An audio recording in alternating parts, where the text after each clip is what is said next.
buong puso po kami nagpapasalamat sa iyo sa pagbibigay mo ng pagkakataon na kami ngayon ay nagkatipon-tipon upang ipagdiwang ang ka-18 kaarawan ni staff.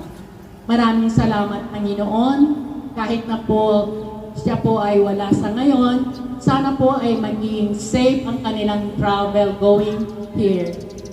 Bless po na rin ang aming kakainin sa oras na to. Sana po, Panginoon, maging daan po ito ng kagalingan ng aming mga katawan. Tulungan niyo rin po ang mga taong narito at patuloy na biyayaan at pagpalain. Tinataas din po namin ang mga mahal sa buhay ni Sa na sana po silang lahat ay bigyan ng magandang buhay, kapayapaan, kaligtasan sa lahat ng oras. Ang lahat po ito, Panginoon, ay ipinagpapasalamat namin sa ngalan ni Jesus. Amen. Sa ngalan ng Ama, ng Anak, at ng Espiritu Santo. Amen. Amen.